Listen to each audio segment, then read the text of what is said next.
Hallo liebe Freunde, danke für das Einschalten, danke, dass ihr wieder dabei seid. In diesem neuen Video auf meinem YouTube-Kanal möchte ich euch das Touristenviertel in Irkutsk zeigen. In den vergangenen Jahren habe ich viele Videos davon gemacht, meistens im Sommer, aber es ist schon lange her seit meinem letzten Video von diesem Touristenviertel.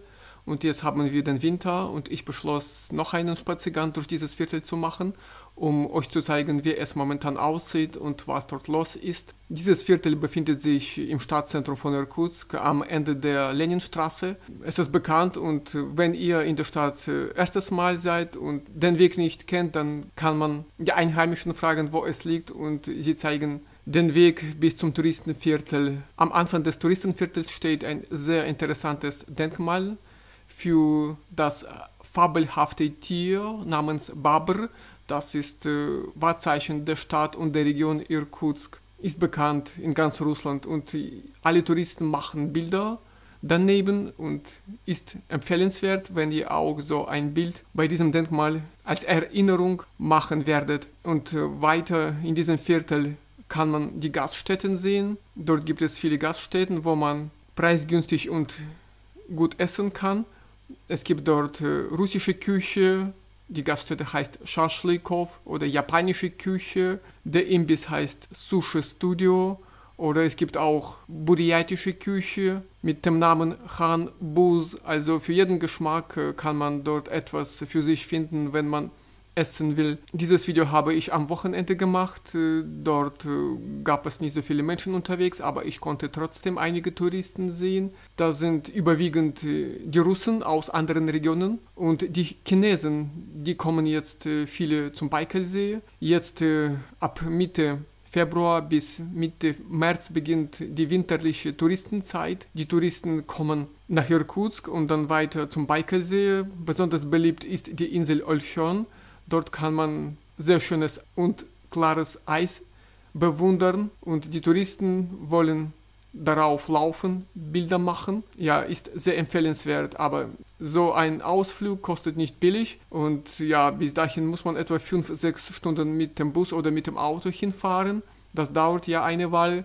Dann muss man auf der Insel etwa 3 Tage bleiben, nur dann lohnt sich der Besuch auf der Insel und das kostet alles Geld. Also als Alternative könnte ich euch das Dorf Listwanka empfehlen. Es liegt näher zu der Stadt, nur 1 Stunde Fahrt, und dort kann man auch die Stellen finden, wo das Eis klar und durchsichtig ist, und das kostet nicht so viel Geld, so der Ausflug bis dahin. Seit den letzten Jahren höre ich leider auf den Straßen in Irkutsk keine deutsche Sprache mehr.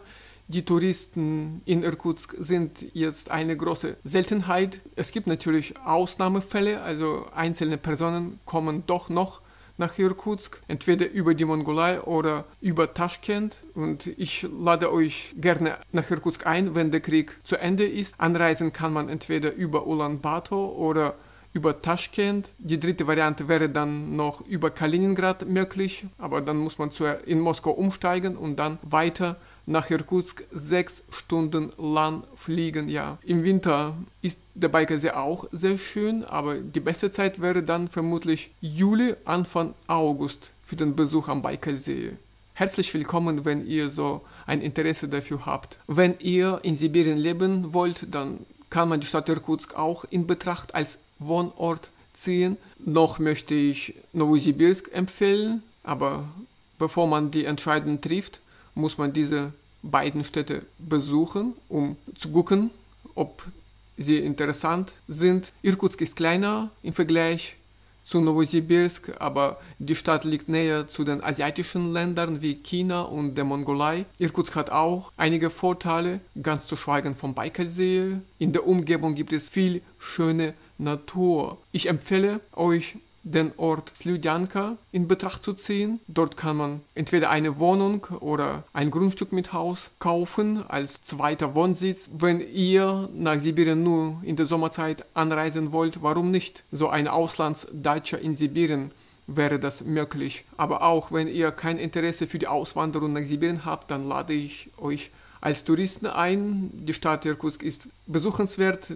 Sie hat eine sehr interessante Geschichte. In dem Stadtzentrum gibt es noch viele Holzhäuser, Einige sind leider verfallen, aber es gibt auch sehr viele, die saniert worden sind und sehen schön aus. Und im Touristenviertel, wie ihr sehen könnt, stehen die modernen Holzhäuser, die neu gebaut sind, aber sehen dabei trotzdem so schön und nett aus. Also, liebe Freunde, danke für das Mitmachen. Danke, dass ihr mit meinem Kanal weiterbleibt. In den kommenden Tagen möchte ich zum Dorf Listwanka noch einmal fahren. Ich möchte gucken, ob der Bajkalsee dort komplett zugefroren ist. Danke für das Anschauen dieses Videos. Ich wünsche euch alles Gute im Alltag und wir sehen uns bald wieder. Bis dann. Tschüss.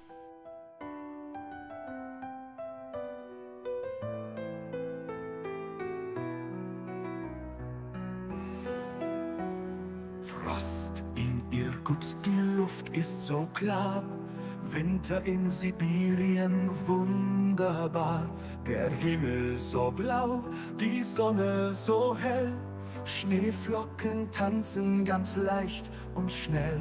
Sonniges Wetter, die Welt lacht uns zu, Freunde, Musik und ein wärmender Ruh. Leben in Sibirien, pure Magie, gemeinsam im Schnee, das vergesse ich nie.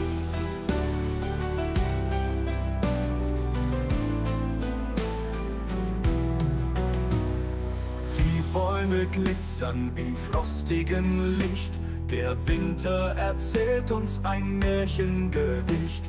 Wir laufen durch Straßen so strahlend und weiß, spüren das Leben so stark und so heiß. Sonniges Wetter, die Welt lacht uns zu, Freunde, Musik und ein wärmender Ruh.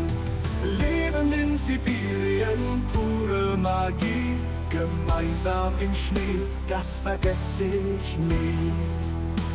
Die Bäume glitzern im frostigen Licht, der Winter erzählt uns ein Märchengedicht. Wir laufen durch Straßen so strahlend und weiß, spüren das Leben so stark und so heiß. Sonniges Wetter, die Welt lacht uns zu, Freunde, Musik und ein wärmender Ruh. Leben in Sibirien, pure Magie, gemeinsam im Schnee, das vergesse ich nie. Lass uns singen, lass uns lachen, Schlitten fahren, Schneeballschlachten, gute Stimmung, Freude pur, Sibirien lebt, das ist die Spur.